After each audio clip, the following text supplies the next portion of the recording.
Welcome back to the American Soapbox on Black and White Network.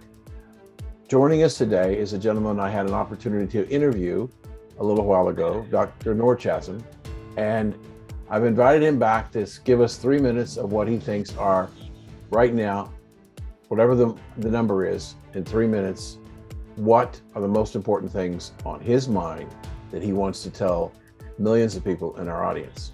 Doctor. Thanks very much for having me. I have several messages for your audience. It's a privilege to speak to everyone.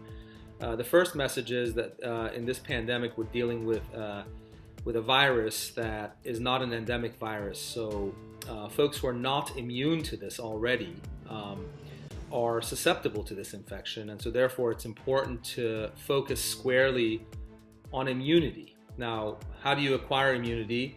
You acquire immunity through vaccination or through natural infection. The problem with natural infection is that it has a very high cost on an individual basis. So what happens is if you catch an infection, that infection could actually harm you because it's an uncontrolled replication of the virus. So it's very critical for folks to actually gain immunity to this virus using a vaccine, which is probably one of the most effective vaccines we've ever created in the history of immunology. Now, the vaccine, of course, is not a free-for-all either.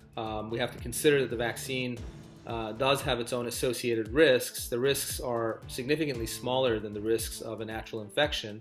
But the issue is that we're in the middle of a pandemic, and one of the most unprecedented things that we're doing is that we're deploying a vaccine in the middle of an outbreak where literally millions of Americans, probably up to 20 to 30% of Americans right now, are already infected and have established immunity.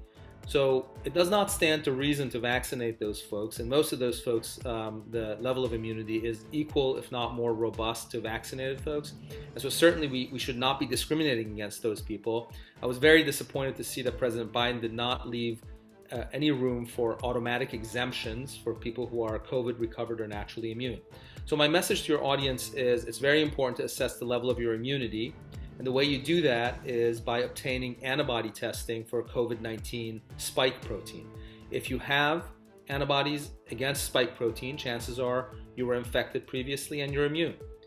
If you do not have antibodies against spike protein, it is that by definition indicative of susceptibility to infection. So it's absolutely critical to get these antibodies measured. It's a very commonly used test. It is a gold standard for immunity determination in most infectious diseases. And I urge all of your listeners to consider evaluating their antibody status, and if they're negative, to go ahead and get vaccinated, because antibody negative folks are susceptible to infection.